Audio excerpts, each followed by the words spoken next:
யோவான் சுவிசேஷம் 20வது அதிகாரத்துல 22 இதுல நான் பாருங்க, எப்போது அவர் ஊதினார் அப்படின்னா, அவர் மாம்சத்தோடு இரத்தத்தோடு இருக்கும்போது தம்முடைய பரிசுத்த ஆவி ஊதல.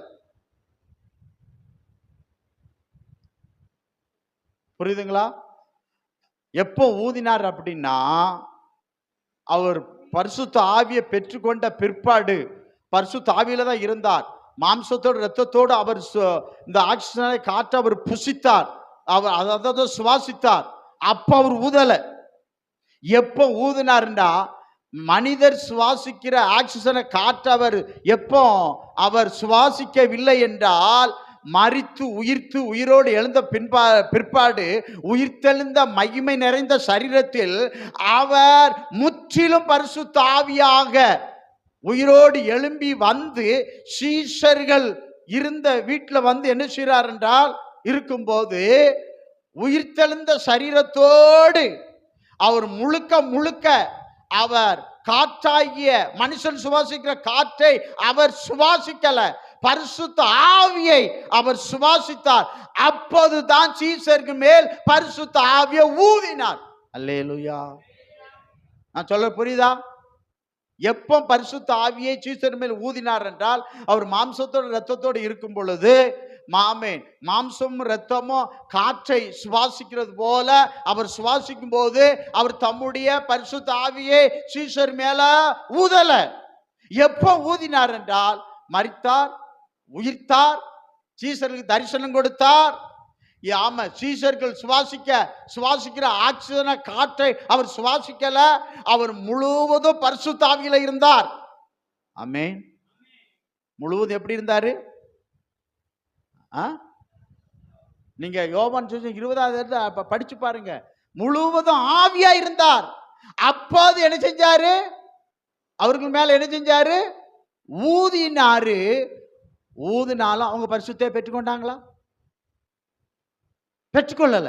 என்ன சொன்னார்? ஊதிட்டு சொன்னாரு, நீங்க பரிசுத்த ஆவியை பெற்றுக்கொள்ளுங்கள். எப்ப பெற்றுக்கொண்டார்கள் என்றால், 10 நாள் காத்திருந்தாங்க. அங்கதான் இவங்க மேல ஊதினார் பார்த்தீங்களா, அவர்கள் மேல அந்த ஆவி வந்து இறங்கிச்சு. எல்லாரும் மேல இறங்கிச்சுன்னு பாய்க்கும். ஆகையால் பரிசுத்த ஆவியானவர் ஊதும் போது ஆக்சிஜன் ஆகிய காற்றை அவர் சுவாசிக்கல, முழுவதும் பரிசுத்த ஆவியா இருந்தார். ஆனா இன்னைக்கு மாம்சத்தோடு இரத்தத்தோடு இருக்கிற நமக்கு இயேசு கிறிஸ்து பரிசுத்த ஆவியில பிறந்தார், பரிசுத்த ஆவியை பெற்றுக்கொண்டார், பரிசுத்த ஆவியான அணுக்களை இருந்தார், பரிசுத்த ஆவியிலே ஊழியம் செய்தார், அற்புதம் எல்லாம் செஞ்சார். பரிசுத்த ஆவியானவர் கொண்டுதான் எல்லாம் செய்தாலோ, அவர் ஆக்சிஜனை இந்த சுவாசத்தை காற்றை அவர் சுவாசித்தபடினால் சீஷர் மேல பரிசுத்த ஆவியை பெற்றுக்கொள்ளுங்கள், ஊதுங்கள் என்று ஊதவே இல்லைன்னு பார்க்கிறோம். ஆனா இன்னைக்கு என்ன பண்ணுகிறார்கள் என்றால், மந்திரத்தையும் வித்தைகளையும் படிச்சுக்கிட்டு வந்துகிட்டு என்ன பண்றாங்க? பூனி ஊதுறாங்க. நீங்க பைபிள்ல எந்த இடத்துலயாவது சீஷர்களாவது எந்த இடத்துலையும் பூனி ஊதுனா கீழே விழுறது, பூனா விழுறது, இந்த மாதிரி ஒரு இடத்துலையும் நான் பைபிள பார்க்கல. இப்படி இயேசு கிறிஸ்து செய்யல. இயேசு கிறிஸ்து நாட்களை எத்தனை பேர் கீழே விழுந்திருக்கணும்? ஆமென். தோத்திரம். அல்லேலூயா. எத்தனை பேர் கீழே விழுந்திருக்கணும்? ஒருத்தனும் கீழே விழாது. ஆமென். தோத்திரம். இன்னைக்கு சும்மானாலும் கீழே, அது எப்படியே போயிட்டு போகுது. ஆனா உண்மையான ஆவியானவர் என்ன செய்தார்னா, அவர் பரிசுத்த ஆவியான இருந்த பொழுதும் அவருக்கு மேல ஊதினார். ஆனாலும் அவர்களுக்குள்ள பரிசுத்தாய் வரல. பரிசுத்த ஆவி பிதாவின் வாக்குப்படி அவருடைய திட்டத்தின்படி தான் பெந்தைகோஸ்து நாள்ல அவர்கள் மேல் ஊற்றப்பட்டது. 12 சீஷர்களும் பரிசுத்த ஆவியை பெற்றுக்கொண்டார்கள். பெற்றுக்கொண்டவர்கள் நல்லா கவனிங்க. அப்பமும் இயேசு கிறிஸ்து எப்படி இருந்தாரோ அப்படிதான் ஊழியம் செஞ்சார்கள். இயேசு கிறிஸ்து பூ பூ பூ பூ பூ அப்படி ஊதல. இன்னைக்கு பாருங்க, நிறைய மந்திரவாதி பாஸ்டர்கள் என்ன பண்றாங்க? பூனா விழுந்துடுறாங்க. ஹூ ஹூ. இங்க பைபிள் எப்படி எங்க இல்லையே, அப்படி இல்லையே. அவரும் அப்படி செய்யலையே. அவர் செய்யாதத நான் செஞ்சானா நான் கள்ள ஊழியக்காரன், கள்ள போதகர், கள்ள தீர்க்கதரிசி. கைகளை ஒருத்தர் அல்லேலூயா சொல்லுங்க பார்க்கலாம். இயேசு கிறிஸ்து செய்யாததை நான் செய்யும் போது, இயேசு கிறிஸ்து சொல்லாததை நான் சொல்லும் பொழுது, நான் நல்ல போதகர் அல்ல, கள்ள போதகர். ஆமென். அல்லேலூயா, அல்லேலூயா, அல்லேலூயா. அப்ப பாருங்க, ஒரு மனுஷன் எப்போது உணர்வு அடைகிறான் என்றால், பரிசுத்த ஆவியை அவன் பெற்றுக்கொள்ளும் பொழுது அந்த உணர்வு அவனுக்குள்ள வருகிறது என்று நாம் பார்க்கின்றோம். ஆமென். அல்லேலூயா. பழைய ஏற்பாட்டிலையும் புதிய ஏற்பாட்டிலையும் உள்ள வித்தியாசத்தை உங்களுக்கு சொல்லி நான் முடிச்சிட போகிறேன். அவ்வளவுதான்.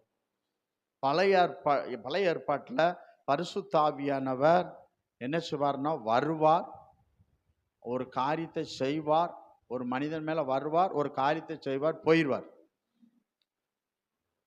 ஆனா புதிய ஏற்பாட்டில் அப்படி அல்ல. சோதரர் வந்து போற நமக்குள்ளேயே அவர் என்ன பண்ணிடுவாரு, தங்கி இருக்கிறார். அதான் பழைய ஏற்பாட்டில் வருவார், போயிடுவார். ஆனா புதிய ஏற்பாட்டில் இன்னைக்கு நமக்குள்ளே நிரந்தரமா தங்கிட்டார். அப்போ பழைய ஏற்பாட்டில் வருவார், போவார், ஒரு மனுஷனை எழுப்புவார், ஒரு மனுஷனை கொண்டு என்ன செய்வார் என்றால், பரிசுத்த ஆவியானவர் அவன் செய்த தவறு பாவத்தை கடிந்து கொள்வார். ஆனா புதிய ஏற்பாட்டில் என்ன செய்வார் என்றால், அவனுக்குள்ள இருக்கும் போதும் அவன் மூலமும் என்ன செய்வார்னா, என்ன செய்வார்னா உணர்த்துவார். பழைய ஏற்பாட்டில் கடிந்து கொண்டார், புதிய ஏற்பாட்டில் என்ன செய்வார், உணர்த்துவார். ரெண்டுக்குள்ள வித்தியாசம். பழைய ஏற்பாட்டிலும் பரிசுத்தாவியானவர் தான், புதிய ஏற்பாட்டிலும் பரிசுத்தாவியானவர் தான். இந்த ரெண்டுக்குள்ள வித்தியாசம் இதை உங்களுக்கு நான் இன்னைக்கு சொல்லி நான் நிறைவு செய்கிறேன். கர்த்தர் உங்களை ஆசீர்வதிப்பாராக. பழைய ஏற்பாட்டில் எடுத்துக்காங்க, வாசிங்கள். நெகேமியா புஸ்தகம் 9வது அதிகாரத்தில் 30வது வசனத்தை வாசிங்க. கொஞ்சம் வேகமா வாசிங்கம்மா, வாசித்தாதான் இது சொல்ல முடியும்.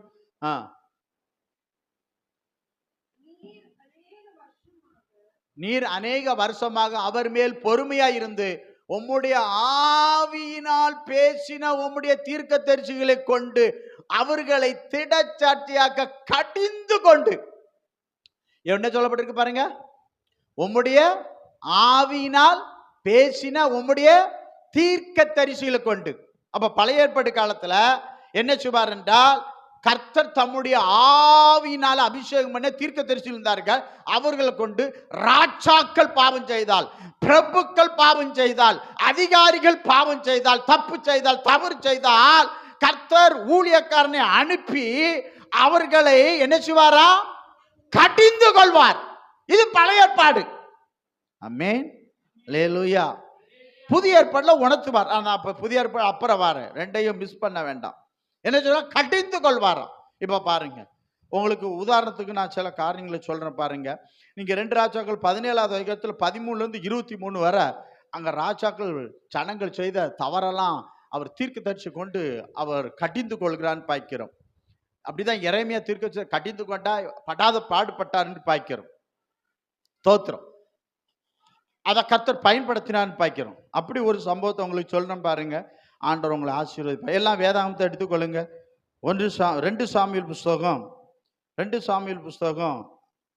11வது அதிகாரத்தில் ஸ்தோத்திரம். 2 சாமுவேல் புஸ்தகம் 11வது அதிகாரத்தில் 1வது வசனம் வாசிங்க.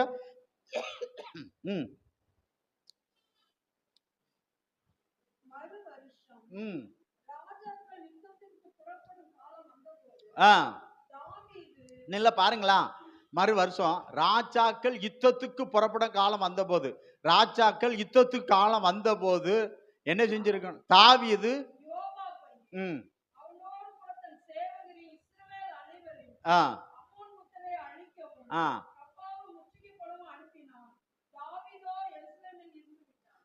என்ன பேரு ராஜாக்கள் எங்க போயிருக்கணும்?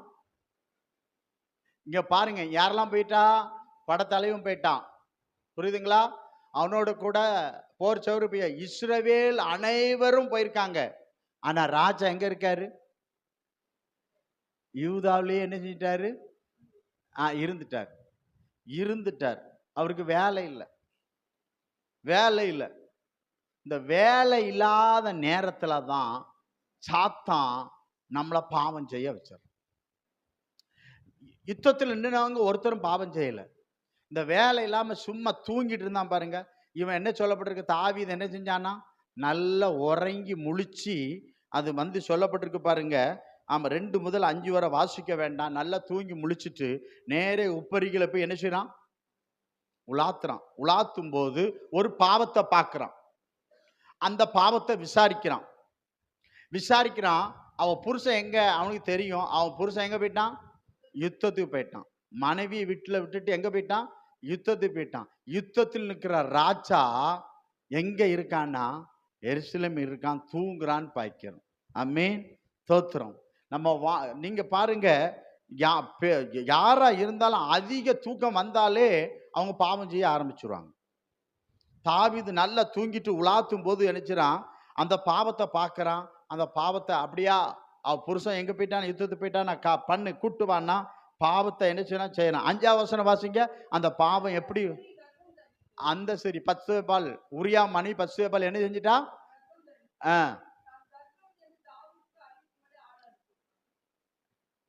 இப்ப புருஷன் எங்க இருக்கான்? யுத்தத்துல இருக்கான்.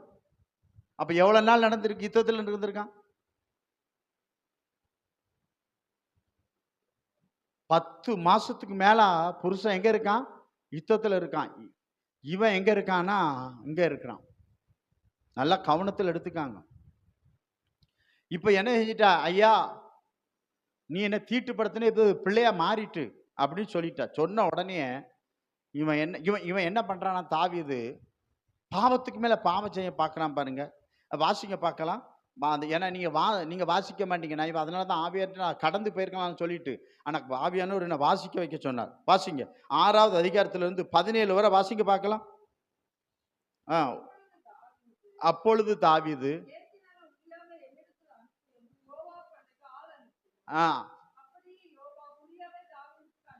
பாருங்க எதுக்கு இல்ல போடாதீங்கம்மா, அவசரப்படாதீங்க. அவன் மனைவியை இவன் கர்ப்பமாக்கிட்டான். புரியுதுங்களா? இப்போ இவன் என்ன செய்யறான்? இந்த பாவத்தை மறைக்க பார்க்கான். சத்தியத்தை வாங்க, எனக்கு அதெல்லாம் கிடையாது, பாவம் செஞ்சிட்டேன் நானு, இப்ப இந்த பாவத்தை மறைக்கணும். இப்ப மறைக்கிறதுக்கு யாரை பயன்படுத்த பார்க்கான்? அவன் புருஷனையே பயன்படுத்த பார்க்கறான். அவனை அனுப்புப்பா சீக்கிரத்தில் அப்படின்னு சொல்லிட்டு. உடனே யோவாப் என்ன செய்யறான்? யுத்தத்துல இருந்து அவனை என்ன பண்றான்? விடுவித்து நீ இப்போ தாவீதுகிட்ட போ அப்படின்னு சொல்லி அனுப்பி வைக்கிறான். இப்ப தாவீதுகிட்ட அவன் வாரான். அடுத்த வசனம் வாசிங்க. உரியா நேர யார்கிட்ட வரான்? நீல பாருங்களா, உரியா எங்க போகணும்? வீட்டுக்கு போகணும். நல்லா கவனிங்க. உரியா விட மிக மோசமான தாவீது. நீங்க பாருங்களா, உரியா தாவீதிடத்துல வந்த போது தாவீது அவனை பார்த்து, யோவாப் சுகமா இருக்கிறானா? ஜனங்கள் சுகமா இருக்கிறார்கள் ஐயா, உன் நாட்டுக்காக, உன் தேசத்துக்காக, உன் தேவனுக்காக அங்க யுத்தத்துல ஜீவனை பிடிச்சிட்டு இருக்காங்க ஐயா. ஆனா நீயோ பாவத்தை செஞ்சிட்டு பாவத்தை மறைக்கிறதுக்கு நீ வேலை தேடிக்கிட்டு இருக்கிற. உடனே கேட்கான். ரொம்ப சுத்தவாளி மாதிரி, ரொம்ப யோக்கிய மாதிரி, உத்தமன் மாதிரி தாவீது கேட்கிறான். சுகமா இருக்கிறானா? யுத்தத்தின் செய்தி நற்செய்தியா என்று விசாரித்தான். அடுத்த வசனம். பின்பு தாவீது உரியாவை நோக்கி, பாருங்க என்ன எங்க போய் சொல்றான்? வீட்டுல யார் இருக்கா? மனைவி எப்படி இருக்கா? யாரா படிச்சீங்களா? நீங்க படிச்சிருக்க மாட்டீங்க. அதனாலதான் என்ன ஆண்டவர் சொன்ன, மனைவி எப்படி இருக்கா? கர்ப்பவதியா இருக்கா. இது காரணம் யாரு? பரிசுத்தவான் தாவீது. பரிசுத்தவான் தாவீது. தாவீது பரிசுத்தவானா இல்லையா? இல்லையா? பரிசுத்தவான் தாவீது என்ன வேலை பண்ணி வச்சிருக்காரு பாருங்க. தோத்திரம். 10 கட்டளை அத்தனை மீறினா ஒரே ஆளு யாருன்னா தாவீது தான். புரியுதுங்களா? வீட்டுக்கு போய் பாத சுத்தி செய் என்றால், உரியா ராஜா அரண்மனையிலிருந்து புறப்பட்ட போது ராஜாவினிடத்தில் உச்சிதமான பதார்த்தங்கள் அவன் பின்னாலே அனுப்பப்பட்டது. அரண்மனையிலிருந்து என்ன போகுது? எல்லா போலீஸ்காரன் மனைவிக்கும் இப்படி போமா? என்ன போகுது? இப்ப ஏன் போகுது யோசிங்க. இப்ப போகுது, பின்னால போகுது. மற்றவங்க நினைப்பாங்களா? என்ன நினைக்க மாட்டாங்க? என்ன எல்லாரும் தான் யுத்தத்தில் நிற்கான், யான் புருஷன் எங்கதான் நிற்கான்? யுத்தத்தில் தான் நிற்கான். என் வீட்டுக்காரன் யுத்தம் இருக்கா வரல, ஆனா இவ வீட்டுக்காரனுக்கு மட்டும் எங்க இருந்து போகுது? இங்க கவனிக்கல. அன்னைக்கு அரண்மனை என்ன போகுது? உச்சிதமானது போகுது. ஏன் போகுது? ஏன்னா அவ்வளவு பெரிய தியாகமா உரியா பண்ணிட்டாரு. அவர் உரியா பண்ணல, தாவீது பண்ணிருக்கிறாரு. என்ன செய்து? ஆமா, போகும்போது அரண்மனையில இருந்து என்ன செய்து? புறப்பட்ட போது ராஜாவினிடத்தில் உச்சிதமா பதார்த்தங்கள் அவன் பின்னாலே அனுப்பப்பட்டது. அடுத்த வசனம் போடுங்க. ஆனாலும்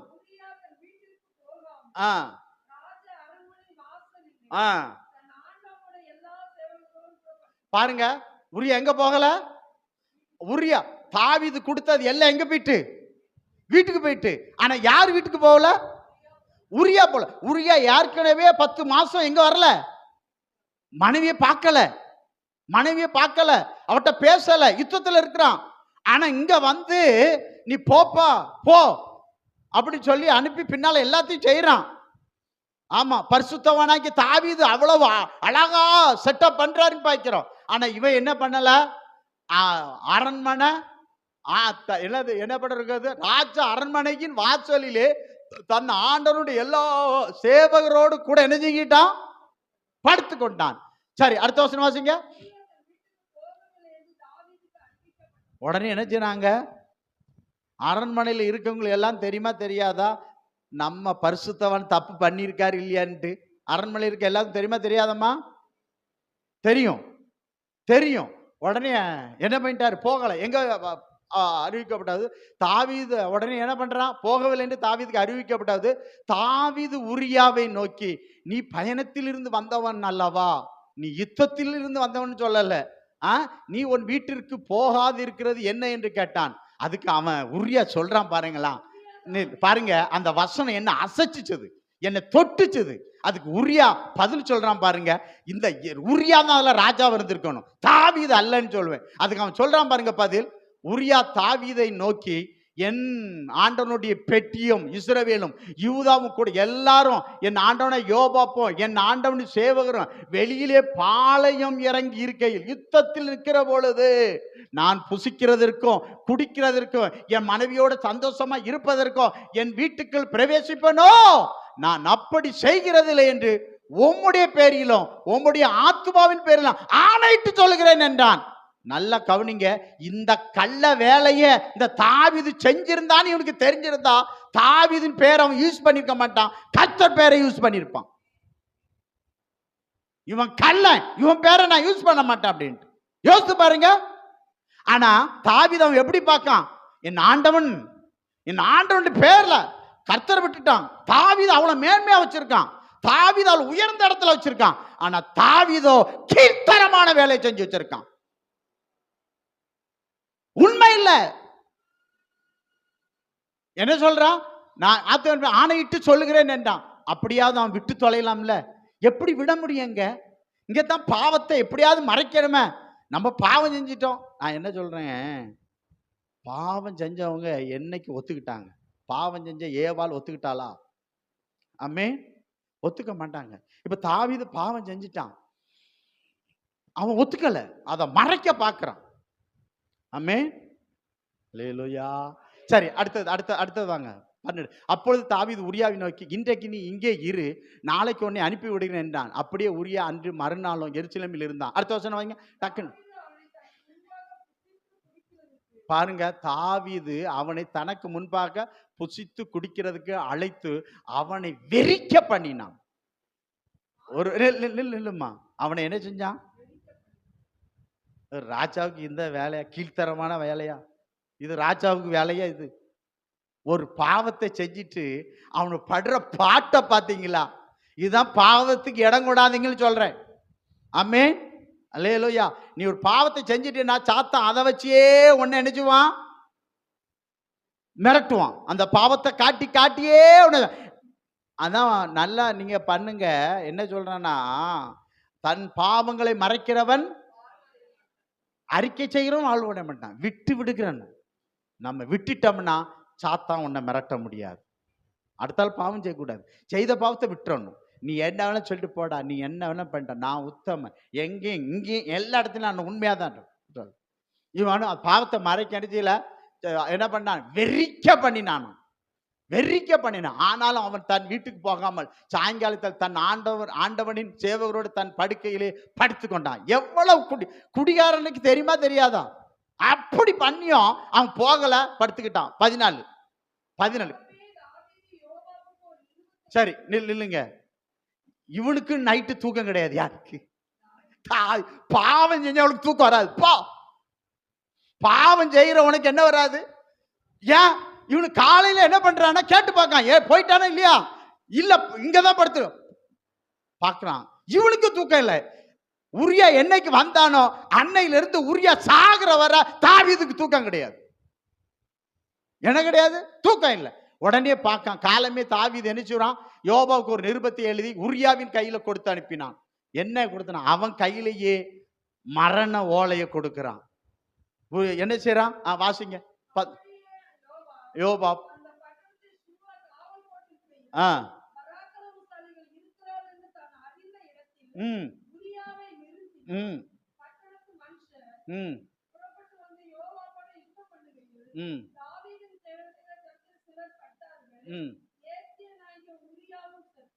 ஏத்தினா உரியாவும் செத்தான். 18 தாவீதுக்கு அறிவிக்க. இப்ப பாருங்க, உரிய கையில தான் என்ன செய்யறான், மரண ஓலையை கொடுக்கான். அதை வாங்கிட்டு நேரே அவன் என்ன செய்யறான், யார்கிட்ட கொண்டு கொடுக்கான்? யோபாவிடம். யோபா படிச்சு பார்த்துட்டு தாவீத என்ன நினைச்சிருப்பான், உரியாவை எப்படி பார்த்திருப்பான்?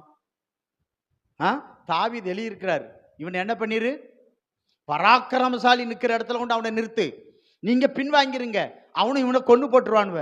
இது யாருக்கு? இந்த செய்தி யோபாப்புக்கு தெரியுது, கர்த்தரும் பார்க்கிறாரு, தாவீதுக்கு தெரியும்.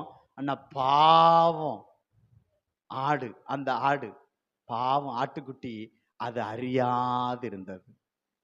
ஆமே.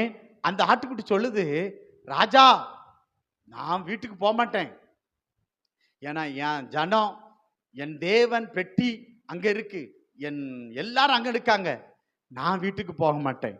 ஆனா அங்க நிக்கிற தாவீது எங்க சொல்றான், நாட்டுல இருந்து பாவத்தை செஞ்சுக்கிட்டு இருக்கிறான். பாவத்தை செஞ்சுட்டு பாவத்தை மறைக்க பார்த்தான், முடியல. பாவத்தின் சம்பளம் மரணம். பாவத்தை அறிக்கையிட்டு விட்டுரு, இல்லைன்னா மரணத்துல போய் கொண்டு விட்டுறோம். ஆமே. அறிக்கை செய்யும் விடாத, அறிக்கை செய், ஆனா விட்டுறணும். என்ன செஞ்சிடணும்? விட்டுறணும். புரியுதுங்களா? விட்டுறணும். கர்த்தருக்கு ஸ்தோத்திரம். நீங்க பாருங்க, இந்த 2 சாமுவேல் 11வது அதிகாரத்துல தாவீது செஞ்ச பாவத்தை என்ன செஞ்சாரு சொல்லப்பட்டிருக்கு. அடுத்தது ஆமா ஸ்தோத்திரம் 27வது வசனம் வாசித்துருங்க பாருங்க.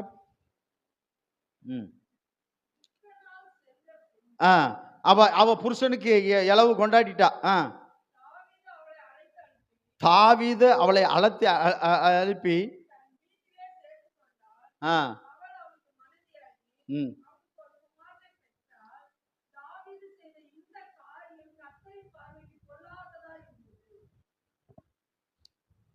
ஆனா தாவீத குறித்து சில இடத்துல எழுதப்பட்டிருக்கு, கர்த்தரின் பார்வைக்கு செம்மையானது செய்தான் எழுதப்பட்டிருக்கிறது. ஆனா அந்த பாவம் செஞ்சது கர்த்தருடைய பார்வைக்கு எப்படி இருந்ததா? பொல்லாதான். அப்ப நம்ம நல்லவர்கள் தான், ஆனா உன் செய்ய சரியில்லைன்னா கர்த்தருடைய பார்வையில் பொல்லாததா இருக்கும். அவர் சும்மா இருக்க மாட்டார். அவர் என்ன செய்வார்? சும்மா இருக்க மாட்டான்னு பார்க்கிறோம். புரியுதுங்களா? அதனால பார்த்தாரு. நீங்க 2 சாமுவேல் 12வது அதிகாரத்தை எடுத்தீங்கன்னா இங்க தான் நாத்தானை எழுப்புறாரு. நாத்தான் தீர்க்கதரிசிட்ட போய் சொல்றாரு. யார்கிட்ட போய் சொல்றாரு? ஹலோ, நாத்தான் தீர்க்கதரிசி போய் சொல்றாரு. எப்படி சொன்னாரு? எப்பா, உன் ஆண்டவன் தாவீது செஞ்ச பாவத்தை பாரு. ஆமே. இந்த காரியம் முழுவதும் நாத்தானுக்கு யார் சொன்னா? அவன் ஒண்ணு விடாம அழகா சொல்றான்ல. இந்த நாத்தான் தாவீது அந்த ரங்கத்தில் செஞ்ச பாவத்தை போய் பார்த்தானா? இல்ல. எப்படி தெரியும்? அப்போ ஒரு மனுஷன் செஞ்ச பாவத்தை ஒரு மனுஷன் சொல்றாரு, அவன்கிட்ட போய் சொல்லுப்பான்னு சொல்றாரு. தீர்க்கதரிசி சொல்றாரு. தீர்க்கதரிசி ரொம்ப ஞானமா அழகா ஒரு கதை சொல்றாரு. என்ன கதை சொல்றாருன்னா, ஒரு ஊர்ல என்ன செஞ்சான்? ஆமா, ஒரு ஐஸ்வர்யவன் இருந்தான். அதை வேணா வாசிங்களாம். அனுப்பினார்.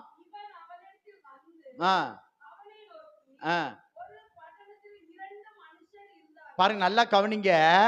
ஒரு பட்டணத்துல 2 மனுஷர் இருந்தார்கள். அந்த ஐஸ்வர்யவான் யாரு? தாவீது. நல்லா கவனிங்க, தாவீது. அந்த தரித்திரன் யாரு? உரியா. அவனுக்கு பொழப்புக்கு போனா சாப்பாடு. உரியா. ஐஸ்வர்யானுக்கு என்ன செய்ய? அந்த காலத்துல தாவீதுக்கு எத்தனை மனைவி, எத்தனை மறுமனையை பற்றி வத வத வத வதவனே இருந்துச்சு. நினைச்சா அவ்வளவு பெரிய மனைவி ஆக்கிடலாம், இல்ல கொண்டு போட்டுருவான். அவ்வளவு அதிகாரம் இருந்து. அதான் சொல்லப்பட்டு எப்படி இருந்துச்சுதான்? திரளா இருந்தது, வெகு திரளா இருந்தது.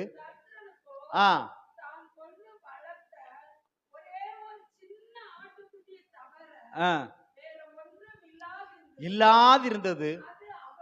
நல்லா சொல்லி காட்டுறாரு பாருங்க. அது அவனோடும் கூட இருந்து வளர்ந்து எவ்வளவு பாருங்க, வாயின் அப்பத்தை தின்று அவன் பாத்திரத்திலே குடித்து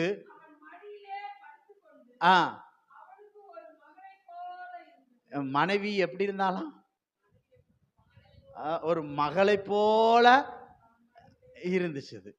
தாவீது பாவ கண் படட்டா அவனுக்கு எப்படிதான் இருந்திருப்பா? மனைவி அல்ல, ஒரு மகளை போல இருந்தான்னு அவர் வர்ணிக்கிறார். அப்போ உரியா எப்படி இருந்திருக்கானா? நல்ல ஒரு கணவன். ஆனா நல்ல கணவனுக்கு ஒரு நல்ல மனைவியா தான் இருந்தா. இதுல தாவீது தான் நாசம் பண்ணிட்டான்னு பாய்க்கிறோம். புரியுதுங்களா? சரி, என்ன அடுத்த வசனம் வாசிங்க. ஆமா, ஒருத்தன் வந்தான்.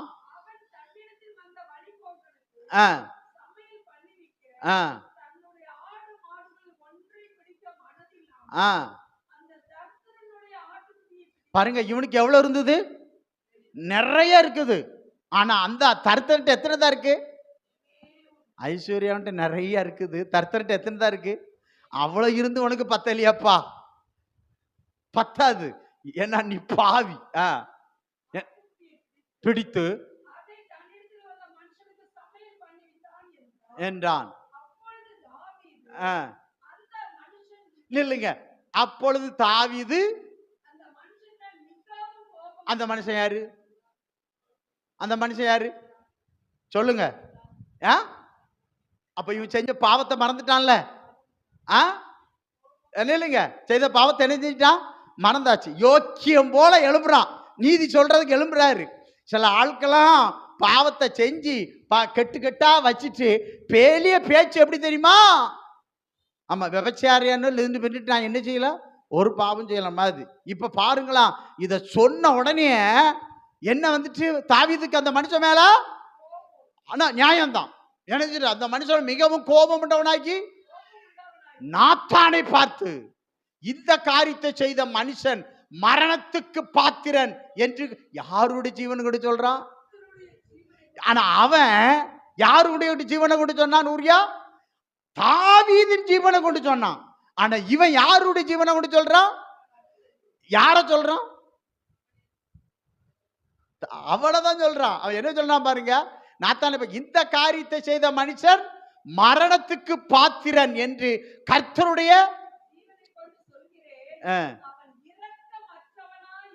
அவன் எப்படிப்பட்டவனா இருந்து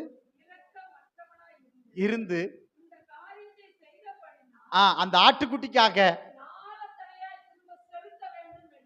அல்லேலூயா. இவர் சொல்றாரு, ஃபர்ஸ்ட் சொல்றான், அந்த மனுஷன் மரணத்துக்கு பாத்திரவான். பாவத்தின் சம்பளம் மரணம். யாரு? ஆளு அவர்தான். ரெண்டாவது சொல்றான், அந்த பாவத்தை செஞ்சவன் நாலாத்தனையா என்ன செய்யணும்? ஒரு ஆடத்தனை எடுத்தா திரும்ப நாலாத்தனை என்ன செய்ய செலுத்த வேண்டும் என்றான். 7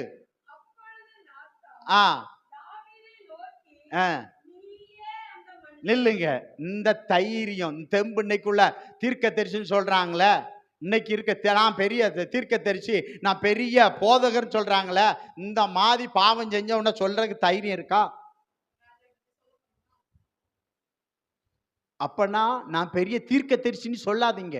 ஏன்னா உன் தீர்க்க தரிசிக்கு உங்கள்கிட்ட என்ன வரேன். ஏன்னா ஆண்டவர் சொல்றாரு, 9 நாமத்தினால் தீர்க்க தரிசனம் சொன்னோம், 9 நாமத்தினால் பிசாசு துரத்தினோம், அக்கிரம செய்யல, என்னை விட்டு அகன்று போங்க. உங்கள்கிட்ட வந்து எப்படி நீயே பாவத்தில் கிடக்கா, பேர் இயேசுவின் பேரை சொல்றா, அக்கிரமம் உங்ககிட்ட வந்து எங்க சொல்லுவாரு?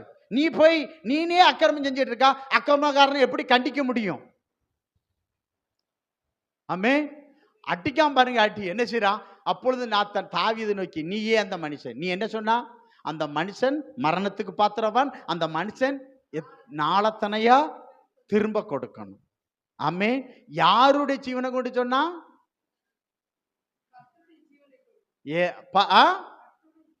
சோத்திரம். புரியுதுங்களா? தப்ப முடியுமா? ஆமே, தோத்திரம். அல்லேலூயா, அல்லேலூயா. இப்ப இவன் சொன்ன வார்த்தையின்படி இவன் மரணத்துக்கு பாத்திரவான்னா, இப்ப ராஜா தாவீது என்ன செய்யணும்? சாகணும். அவன் சாகிறதுக்கு பதிலாக உரியா செத்துட்டான், கொண்டுட்டான்னு பாய்க்க. அதனாலதான் அவன் எழுதுறான் சங்கீதம் 19, 21, 22 பாருங்க. அவன் அதை எழுதுறான் பாருங்க. அவன் கதை எழுதுறான். சங்கீதம் 19, 21, 22 வாசிங்க. ஸ்தோத்திரம். சங்கீதம் 19, 21, 22 இல்லையா? ஸ்தோத்திரம். அதாவது என்ன எழுத, தன் பிழையை உணர்கிறவன் யார்? துணிகரமான பாவத்துக்கு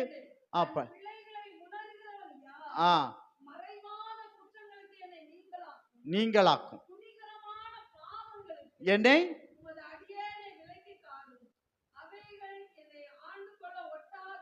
சங்கீதம் 51 சங்கீதத்தை அழுது புலம்பி எழுதி கர்த்தரிருந்து மரணத்தின் பாத்திரத்திலிருந்து தப்பித்துக் கொள்ளு. கர்த்தர் அந்த இடத்துல சொல்றாரு, நான் பாவம் செஞ்சேன், பாவத்தை மன்னிங்க அப்படிங்கன்னா, அவன் நாத்தான் ஒரு வார்த்தை, கர்த்தர் உன் பாவம் நீங்க செய்தார், மரணத்திலிருந்து அவன் தப்பிச்சிருக்கான். ஆமென், அல்லேலூயா, அல்லேலூயா.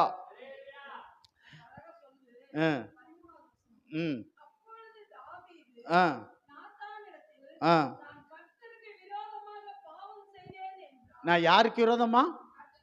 நான் பத்சபாலுக்கு விரோதமாய், உரியாவுக்கு விரோதமாய், எனக்கு விரோதமா இல்ல, யாருக்கு விரோதமா பாவம் செஞ்சேன் என்றான்.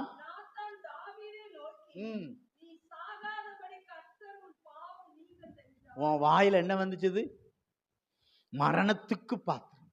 இப்போ கர்த்தர் சொல்றார், நீ சாகாதபடி கர்த்தர் உனக்கு கொடுத்தார். அல்லேலூயா. கர்த்தர் அவன் மேல இறக்கத்துல அவன் தப்பினா. ஆனா நாளத்தனையா 4 பிள்ளைய சாக குடித்தான். 4 பிள்ளை சாக குடித்தான். அவன் மனைவிமாரெல்லாம் அவன் பிள்ளைகளே சீரழிச்சு போட்டாங்க. அக்கா தம்பியெல்லாம் நாசமா போனானுவ. அதான் படிச்செல்லாம் அசிங்கமா இருக்கிறது. கர்த்தர் வாங்கினார் என்று பார்க்கிறோம். ஆமே, ஒருத்தனையும் கர்த்தர் விட மாட்டார். நம்ம பாவம் செஞ்சுட்டு அப்படியே விட்டலான்னு நினைச்சிடாதீங்க.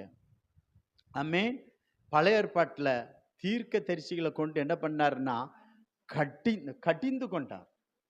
எவ்வளோ அழகா கட்டிந்து கொண்டார். ஆனால் கட்டிந்து கொண்டதை பிரசங்கலாம் இன்னைக்கு நமக்கு நான் கேட்பாங்களா? நம்ம சபையில் நீங்கள் கேட்பீங்க. ஏன்னா நாங்கள் ஆதியிலேருந்து அதை கட்டிந்து கொண்டு தான் இருக்கோம். தோத்திரம். அப்போ கட்டிந்து கொண்டாருன்னு பார்க்கிறோம். அப்பொழுது அவன் என்ன செஞ்சான்? கடிந்து கொள்ளுதல். அவன் என் நீதிமான் கொட்டட்டும், என் தலைக்கு எண்ணெய் எடுத்தான். தலை தப்பியது, தலை தப்பியது. ஆமென், அல்லேலூயா. தலை தப்பியது. கர்த்தருக்கு மகிமை செலுத்துற. ஸ்தோத்திரம்.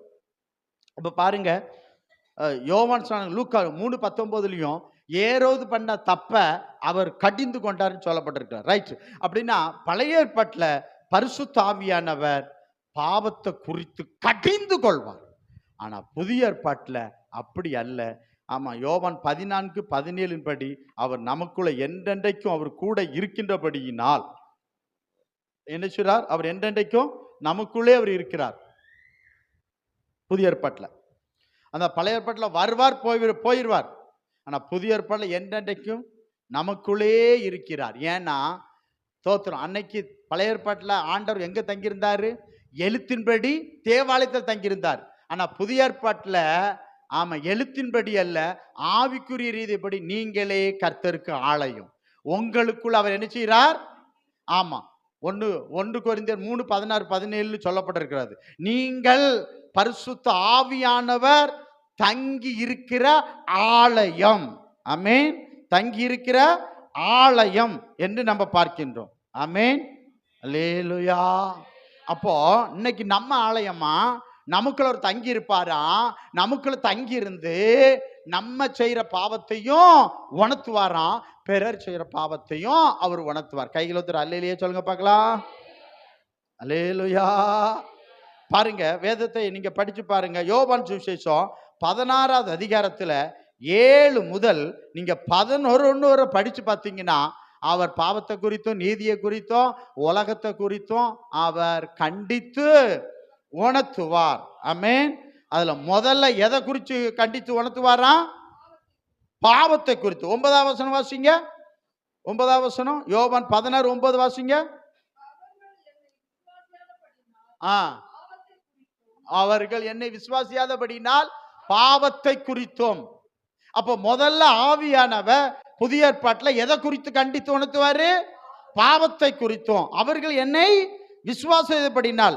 அதனாலதான் சொல்லப்பட்டிருக்க, இயேசு கிறிஸ்துவை பற்றி தெரிந்த பின்னர் அவர் ஏற்றுக்கொள்ளாவிட்டால் அல்லது விசுவாசிக்காவிட்டால் பாவம் மன்னிக்கப்படாத நிலையில் பாவத்துக்கு ஏற்ற தண்டனை உண்டு என்பதை பரிசுத்த ஆவியானவர் உணர்த்துவார். நீங்க பாருங்க, அவன் தாவீது பாவம் செஞ்சான், தண்டனை அனுபவிச்சானே இல்லையா? அனுபவிச்சான். அரண்மனையில் இருந்து பாவம் செஞ்சான். அந்த என்ன செஞ்சதுன்னா, அந்த பிள்ளை நிமித்தம் என்ன செஞ்சான்? அரண்மனை விட்டு விட்டு என்ன செய்யறான்னா, வனாந்திரத்துல முக்காடு போட்டுக்கிட்டு அழுதுகிட்டே போனான்னு பாய்க்கிறோம். புரியுதுங்களா? தோத்திரம். அப்பனா நல்லா கவனிங்க, பரிசுத்த ஆவியானவர் இன்னைக்கு இந்த ஆலயத்துக்குள்ள இல்ல, உனக்குள்ள இருக்கிறாரு. பரிசுத்த ஆவியானவர் உனக்குள்ள இருக்கிறாரு. நீ அவருடைய ஆலயம், அவருக்குள்ள இருக்கிறாருன்னு பாய்க்கிறோம். அது சில பேர் சொல்லுவாங்க, ஆமா சோத்திரம், ஆமா எப்பவும் பாவத்தை குறிச்சும் பரிசுத்த குறிச்சியே பேசுறாங்க. ஆமா சோத்திரம், ஆமென், அல்லேலூயா. பாவத்தை குறித்து பேசுற ஒரே இடம் பரிசுத்த தேவனுடைய ஆலயம்தான். வேற எங்க பேசுறாங்க? நகை கடையில் போங்க பேசுறாங்களா? சினிமா தேட்டரில் பேசுறாங்களா? ஆமே, பாவத்தை குறித்து எங்க பேசுறாங்க? எங்க வேற எந்த எந்த எந்த மார்க்கத்தில் பேசுறாங்க பாவத்தை குறித்து? நம்ம ஆலயத்தில் பேசுற மாதிரி எங்க பேசுறாங்க? பாவம் இல்லையா? பாவம் இல்லையா? பாவத்தில் மலிந்து கிடக்கிறதே. அப்போ ஆமென், தோத்திரம். நம்ம ஆண்டவர் பரிசுத்தர், அவர் பரிசுத்தர். ஆமென். பரிசுத்த ஆவியானவர் அப்ப எனக்குள்ளே இருக்கிறார். அப்போ எனக்குள்ள பாவம் வராதபடிக்கு என்ன சொல்ல, பாவத்தை குறித்து சொல்லிக்கிட்டே இருப்பார், எச்சரிச்சுக்கிட்டே இருப்பார், மற்றவங்களும் எச்சரிப்பார். இப்ப நம்ம பாவத்தை குறித்து எச்சரிச்சுக்கிட்டே இருக்கிறோம். ஏன்னா நானும் பாவம் செஞ்ச கூட நீங்களும் பாவம் செஞ்சிருவாரு. ஆமென். பரலோகம் போகிற வரைக்கும், இந்த மாம்சம் இருக்கிற வரைக்கும் உன்னால பாவம் செய்ய முடியும். தாவீது பரிசுத்தாவியை பெற்றுக்கொண்டவன் தான். பாவம் செஞ்சானா இல்லையா? செஞ்சான்ல. அப்பனா கர்த்தருடைய வருகை மட்டும் இந்த சரீரம் பாவம் செய்ய முடியும். பாவம் செய்ய முடியும், பொய் பேச முடியும், எல்லாம் இச்சை பண்ண முடியும், எல்லாம் பண்ண முடியும். ஆனா இது என்ன செய்யும்? ஆவியானவர் உணர்த்துவார். நம்ம உள்ள இருந்தாருன்னா, இந்த இடத்துக்கு போவாதா, இங்க பார்க்காதா, இதை பார்க்காதா, இதை பார்க்காதா, ஆமே, செல்போன்ல உள்ள போவாதா, இதை பார்க்காத, இதை பார்க்காத, இதை நிறுத்து, இதை ஆஃப் பண்ணு, இது தூக்கி வை. ஆமே, இருந்தா பேசுவார், உணர்த்துவார். இல்லைன்னா போ சாத்தான் கொண்டு போய் எங்க கொண்டு தள்ளி விட்டுருவான்? பாதாளத்துக்குள்ள தள்ளி விட்டுருவான். ஆமே, லேலூயா, லேலூயா. அப்ப பரிசுத்த ஆவியானவர் என்ன செய்வாருன்னா, பாவத்தை குறித்து உணர்த்துவாருன்னு பார்க்கிறோம். நீங்க பாருங்க, பரிசுத்த ஆவி முதல்ல அப்போஸ்தலர் 2வது அதிகாரத்தில் ஊற்றப்பட்டது. 2:6 படிச்சு பாருங்க. 2:6 போடுங்க, டக்குன்னு போடுங்க. அப்போஸ்தலர் 2:6.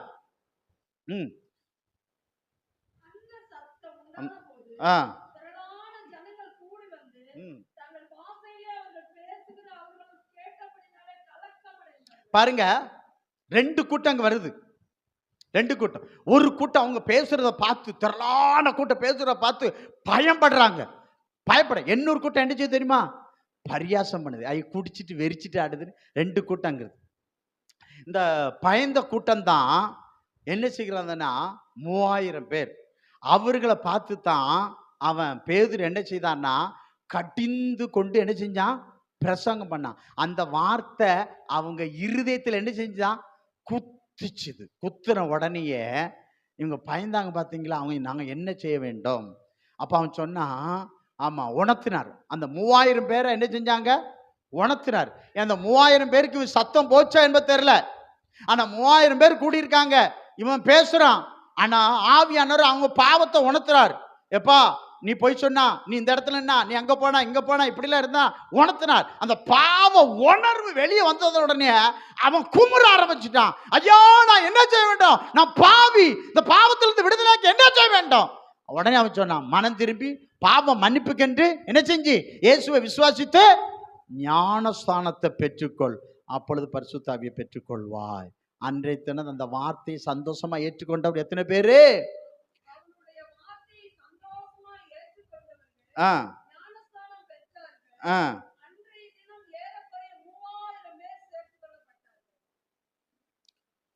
அப்படின்னா நல்லா கவனிங்க.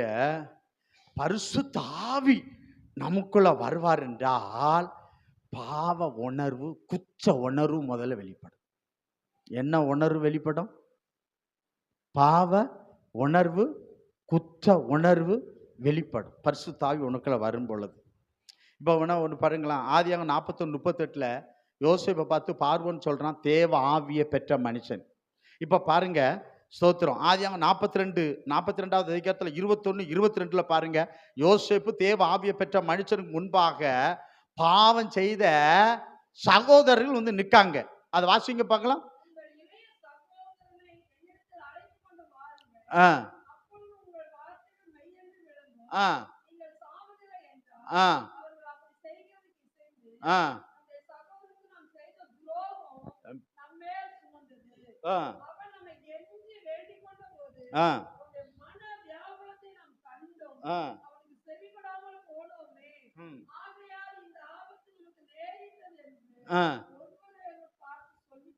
பாருங்க, இப்ப பாருங்க, இப்ப யோசேப்பா அதை சொல்லி காட்டினா, இவன்கிட்ட பரிசுத்த ஆவி இருந்தாரு.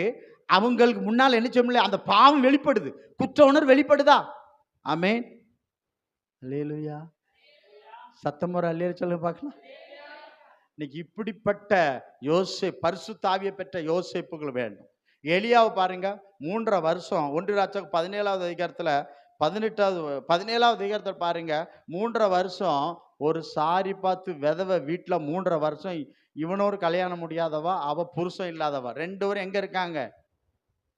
ஒரே வீட்டில் வாழ்றாங்க, ஒரே வீட்டில் வாழ்றாங்க. அந்த 1 ராஜாக்கள் 17-18 அவ சொல்றா, எலியாவை நோக்கி, தேவனுடைய மனுஷனே எனக்கும் உமக்கு என்ன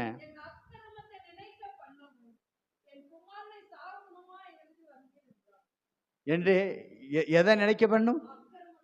இவனை பார்த்தோன்னு அவளுக்கு என்ன ஞாபகம் வந்துட்டு? இன்னைக்கு இப்படிப்பட்ட எலியாக்கள் இன்னைக்கு இல்லாதனாலதான் சீரழிஞ்சு கிடக்குது. ஒரு தகப்பன் அந்த வீட்டில் இருந்தான்னா மனைவி பிள்ளைகள்லாம் என்ன செய்யணும்? அப்பாவுக்கு இது பிடிக்காது, பயப்படணும். தோத்திரம். அந்த தாய் தாப்பும் சாட்சி அந்த வீட்டில் அவன் இருந்தனால அவன் பரிசுத்தவான்.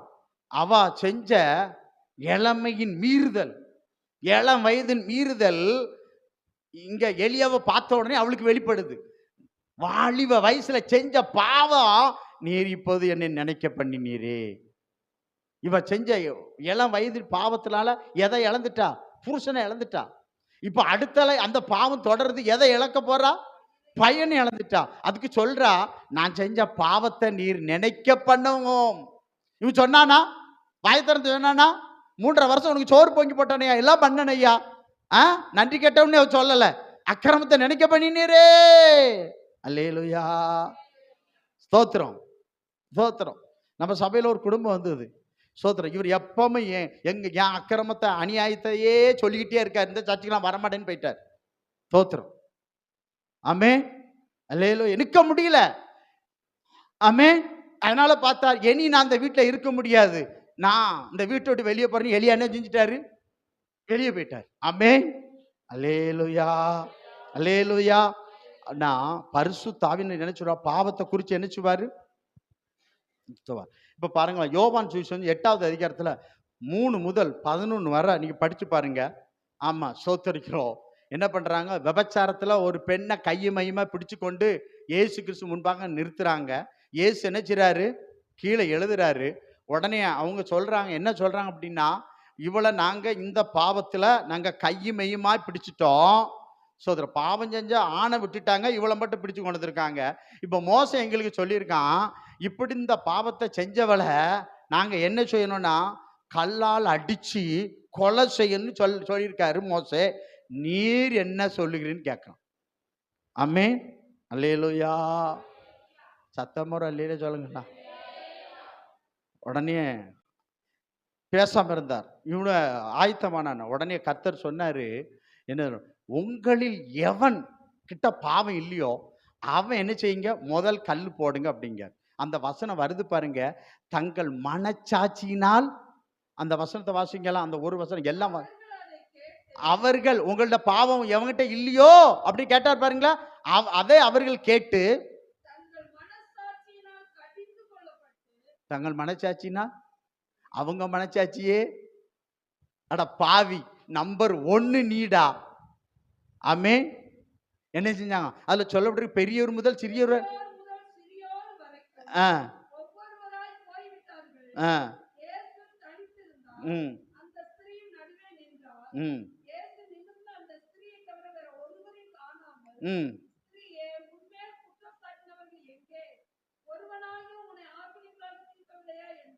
சரி, இப்ப பாருங்க, இந்த இடத்துல மீறி கள்ளப்படம் வந்திருந்தான்னா, ஒரு சமாரியா ஸ்திரீ, அவ்வளோ ஒரு விபச்சாரி ஸ்திரீ தான். அவளை பார்த்து சொன்னார், உனக்கு 5 புருஷன் இருக்கான், இப்ப இருக்கிறவன் உனக்கு என்னது இல்லை, புருஷன் இல்லைன்னு சொன்னார். அவன் ஆமான்னுட்டா, ரைட்டு. இப்போ இவனை கள்ளப்படம் வந்தான்னா ஏசு கிறிஸ்து ஒவ்வொருத்தையும் பாவத்தை சொல்லுவார். இவர் பார்த்தாலேயே அவனு பாவம் உணர்த்தப்படுது பாருங்க. ஏன்னா ஏசு கிறிஸ்துல என்ன இருக்கு, பரிசுத்த ஆவியானவர் இருக்கிறார். ஆமென். அல்லேலூயா, அல்லேலூயா. சார்லஸ் பின்னி என்கிற ஒருத்தர் இருந்தாராம். அவர் பாருங்க, அவருடைய பார்த்தா போதுமா சன்னங்கள் என்னச்சுவார்களா, பாவ உணர்வு வந்து அழுவார்களா. இன்னைக்கு எழுப்புதல் வேணும், எழுப்புதல் வேணுங்களே இங்கயா. இன்னைக்கு ஊழியக்காரன் என்ன ஜாத்தான் சொல்றேன், ஊழியக்காரங்க எப்படி இருக்கணும், ஊழியக்காரனை பார்த்தா, எலியாவை பார்த்தா அவன் அழுதா, இயேசு கிறிஸ்துவை பார்த்தா அழுதா. அப்படிப்பட்ட ஊழியர்கள் வேணுயா. அவங்க ஊழியக்காரனை பார்த்து என்ன செய்யணும், பழம் இருக்கணும். இன்னைக்கு ஊழியக்காரனை மாமாவா மச்சமான்னு போட்டுட்டு இருக்கணும். அன்னைக்கு ஊழியக்காரங்க எப்படி இருந்தாங்க, தோத்திரம். தாவீதை பார்த்து நீ தான் அந்த மனுஷன் சொல்ற ஊழியக்காரன் தான். ஏசே சொன்னா, நீ உன் வீட்டை ஒழுங்கு பண்ணி நீ செத்து போன்னு சொன்னான். இன்னைக்கு அப்படியே இருக்கு. சோத்திரம், கர்த்தருக்கு சோத்திரம். புரியுதுங்களா?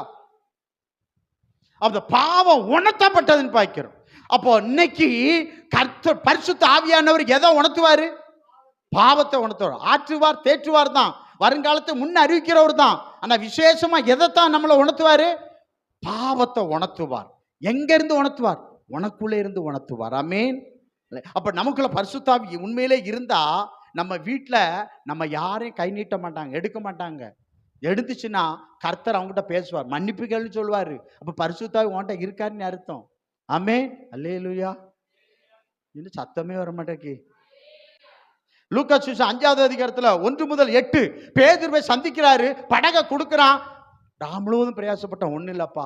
பேதுரு படகுல தான் கர்த்தர் இருக்கார், போறாரு, வலைய போடுங்கார் ஆழத்துல. வலைய போட்டான், மீன் நிறைய அகப்பட்டதுனால பேதுரை குறித்து சொல்லப்பட்டிருக்கிறது. பேதுரு சொல்றான், ஆண்டவரே நான் பாவியான மனுஷன், என்னை விட்டு என்ன பண்ணிடுறோம். 2 பேரும் படகுல தான் இருக்காங்க, நீ போனா அவர் எங்க போவாரு. கதறான் கதறான். நீங்க அது மட்டும் இல்ல, நீங்க பாருங்க சோத்திரம், மத்தேயு 20வது அதிகாரத்துல 30 முதல் 35 வரை படிச்சு பாருங்க. கர்த்தர் சொல்றாரு, மேய்ப்பனை வெட்டுவேன், மந்தைகள் சிதறடிக்கப்பட. கர்த்தர் தன்னை குறித்து சொன்னார். அப்ப பேதுரு சொல்றான், யார் இடரல் அடைந்தாலும் நான் என்ன செய்ய மாட்டேன், இடரல் அடைய மாட்டேன் ஆண்டவர்னு சொல்றான். கர்த்தர் அவனை பார்த்து சொல்றாரு, சேவல் கூறுறதுக்கு முன்னாடி நீ எத்தனை பேரும் 3 முறை மறுதலிப்பான்னு சொன்னார். ஆமென். அல்லேலூயா, அல்லேலூயா. இத லூக்கா சுவிசேஷம் 22வது அதிகாரத்துல 55 இருந்து 62 வரை நீங்க படிச்சு பாருங்க. அவன் சொல்லி முடிச்ச உடனே சேவல் கூவிச்சுது, கர்த்தர் அவனை பார்த்தார். நீங்க பாருங்க, மத்தேயு கர்த்தர் சொன்ன வார்த்தை நினைவு கூர்ந்து மனம் கசந்து அழுதான் அப்படின்னு எழுதுறாரு. லூக்கா பார்க்கும்போது கர்த்தர் அவனை பார்க்கிறார். அவன் என்ன சொன்ன, மறுதளிச்சு சேவல் கூவுறது உடனே கர்த்தர் அவனை பார்த்தார்.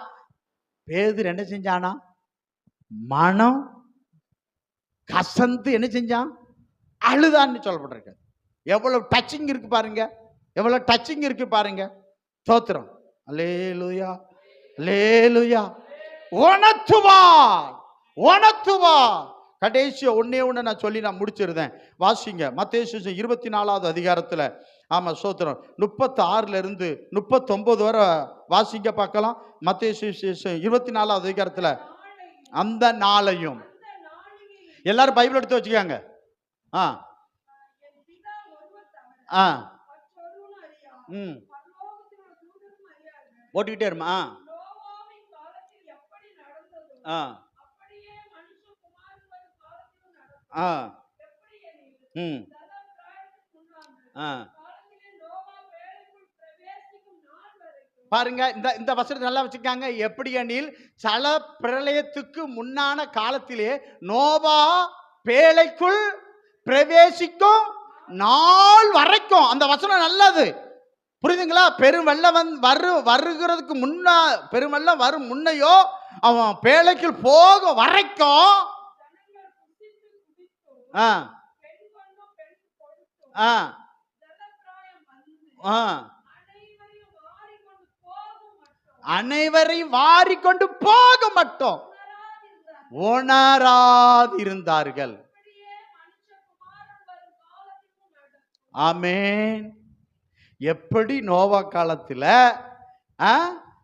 அல்லேலூயா பெரு வெள்ளம் வரும், அந்த வெள்ளம் வந்து அவங்கள வாரி கொண்டு போகிற வரைக்கும் அவங்க என்ன செஞ்சாங்க? உணராதிருந்தார்கள். இப்படிதான் அன்னைக்கு வெள்ளம் வந்து அழிவு, இன்னைக்கு அக்கினினால கர்த்தர் அழிக்க போறது. அப்படிதான் இருக்கும். அப்பன்னா என்ன செய்வாங்க? மனுஷர்கள் உணராதிருப்பார்கள். எப்படி இருப்பார்கள்? உணராதிருப்பார்கள். ஆமென். சங்கீதம் 53:2 வாசிங்க. சங்கீதம் 53:2 சீக்கிரம் வாசிங்க பார்க்கலாம். சங்கீதம் 53:2. தேவனை தேடுகிற உணர்வுள்ளவன் உண்டோ என்று பார்க்க தேவன் பரலோகத்திலிருந்து மனுபுத்திரரை நோக்கினார். ஆனா பார்த்தா ஒருவனும் அங்கே இல்லை. ஆமென். அல்லேலூயா, அல்லேலூயா, ஸ்தோத்திரம், அல்லேலூயா. ஏன் இல்லை தெரியுமா? ரோமர் 1:21 வாசிங்க. ரோமர் 1:21 வாசிங்க. சீக்கிரம் வாசிங்க, போட்டு முடிச்சிடலாம். சீக்கிரம் சீக்கிரம். ரோமர் 1:21. ரோமர் 1:21 சீக்கிரம். அவர்கள் தேவனை அறிந்தோ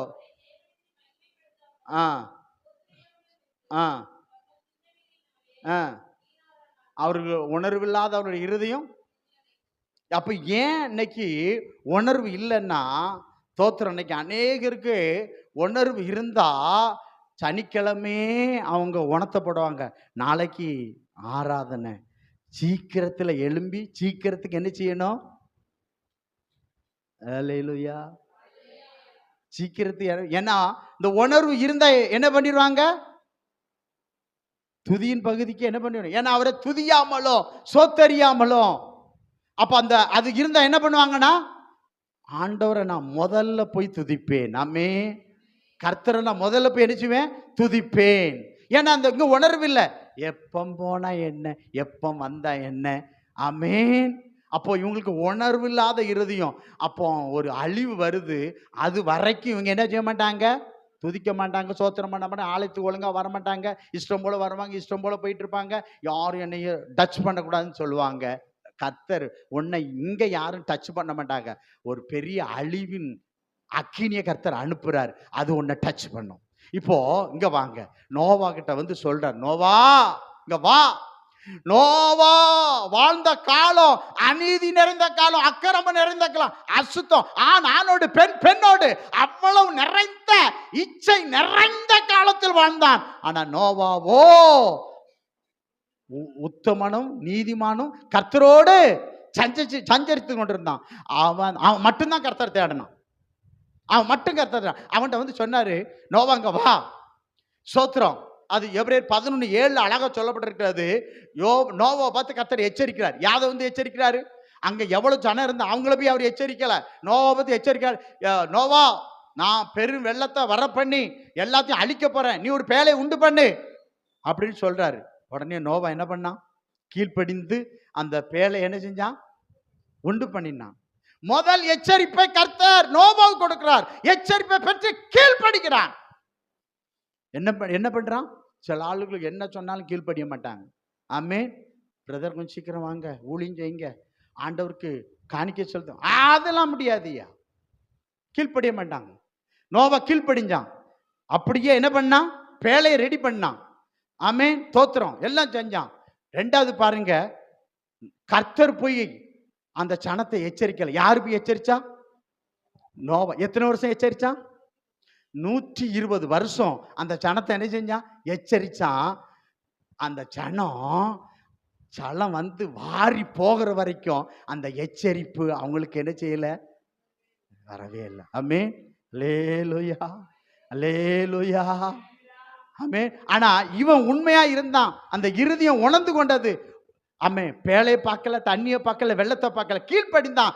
ஆமென். அவன் குடும்பம் மட்டும் அழிவிலிருந்து பாதுகாக்கப்பட்டதுன்னு பார்க்க. ஆமென், அல்லேலூயா.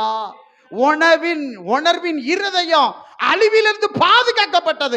உணர்வில்லாத இருதயம் சலத்தினால் அழிக்கப்பட்டதுன்னு பார்க்கிறோம். ஆமென். நீலாங்கரையில சுனாமி வருதுன்னு சொன்ன உடனே நிறைய பேர் வந்துட்டாங்க. சிலர் அசட்டே இருந்தவங்க இருந்தான்னு பார்க்கணும் இல்லையா? சில சுனாமி வருதுன்னு சொன்னாங்களே, சில பேர் என்ன பண்ணிடுறோம் அப்படிம்பாங்க. ஆமென், தோத்திரம். அப்படி இருக்கக்கூடாது. அப்போ என்ன என்ன என்ன பண்ணுகிறதுன்றா, நல்லா கவனிங்க. உணர்வுள்ளவன், கர்த்தரை தேடுகிற உணர்வுள்ள அன்னைக்கு நோவா மட்டும்தான் இருந்தான். அந்த அழிவிலிருந்து பாதுகாக்கப்பட்டான். இனி ஒரு அக்கினி, அழிக்கும் அக்கினியை வரப்போகுது.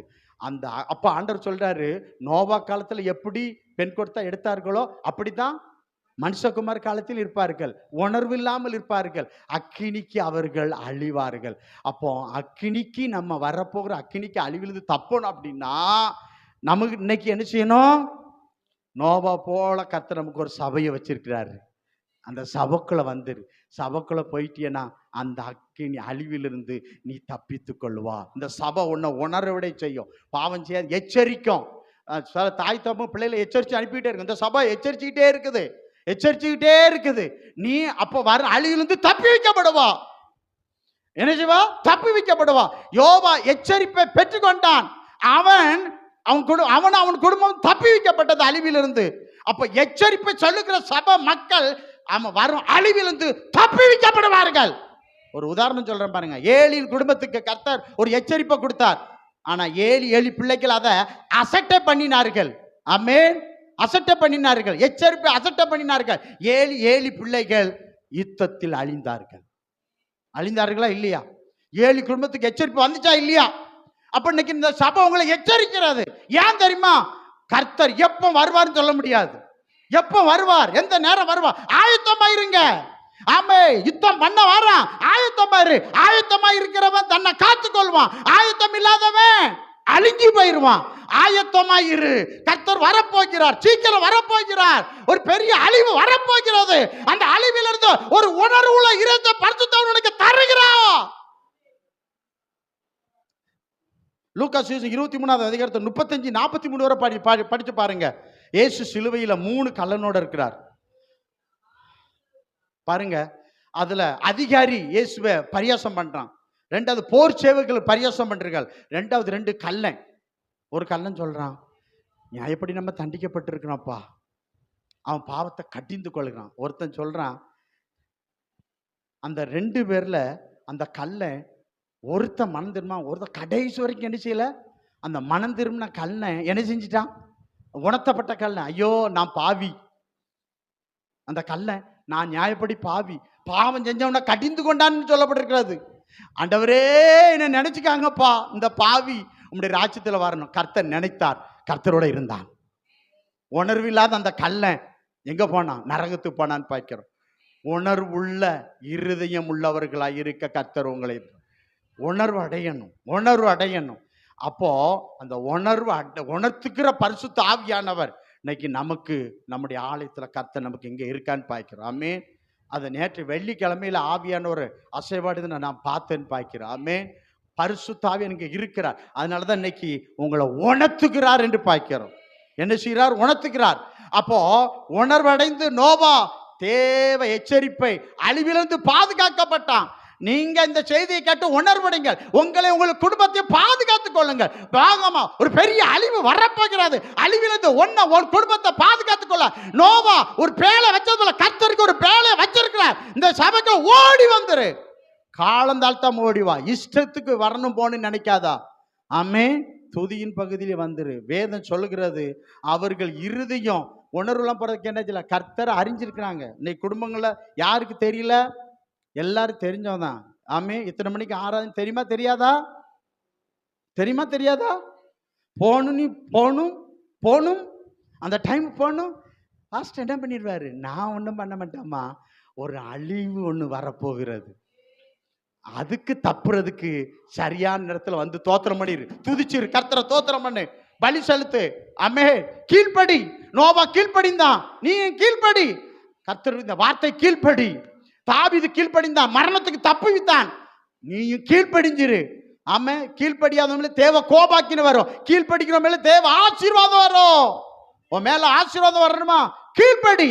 கர்த்தருடைய வார்த்தை கீழ்ப்படி, கர்த்தருடைய சத்தத்தை கீழ்ப்படி, உண்மையாய் சொல்லுகிற வார்த்தை கீழ்ப்படி.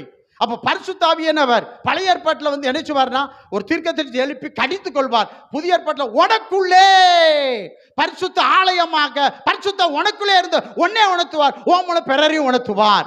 இயேசு கிறிஸ்துக்குள்ள பரிசுத்த ஆவி இருந்தார், பேதுரை உணர்த்தினார், அந்த சிறு அவனை உணர்த்தினார். எலியாவுக்குள்ள பரிசுத்த ஆவி இருந்தார், அந்த சாரிபத்து விதவை உணர்த்தினார். ஆமே. யோசேப்புக்குள்ள பரிசுத்த ஆவி இருந்தார், அந்த சகோதரர்கள் குற்ற உணர்வு வெளிப்பட்ட, நாங்க தப்பு பண்ணிட்டோம், மன்னிங்க. மன்னிப்பு கேட்டாங்களா இல்லையா? அவன் மன்னித்தாருன்னு பார்க்கிறான். ஆமென். உணர்வில்லாதவருடைய இருதயம் வாரி கொண்டு போகும். உன் இருதயம் இன்னைக்கு உணர்வுள்ள இருதயமா மாறிச்சுன்னா பேழைக்குள்ள இருப்பா. உன் இருதயம் உணர்வில்லாத இருதயமா இருந்துச்சுன்னா அழிவு உன்னை கொண்டு போயிடும். நீ ஏன் முடிவு பண்ணிக்கோ, உணர்வு இல்லை இருதயமா எனக்கு தாங்கப்பா. ஆமே. பரிசுத்த ஆவியானவரே, எனக்குள்ள எந்த அசுத்தம் இருக்கக்கூடாது, நீர் என்னை விட்டு போயிடாதீங்க. கர்த்தருடைய ஆவின் வெளியே போயிட்டாருன்னா உணர்வு இல்லாத இருதயமா போயிடும். என்னோடு நீர் இரும். எல்லாரும் அப்படியே கொஞ்சம் எழுப்பி நிற்போமா.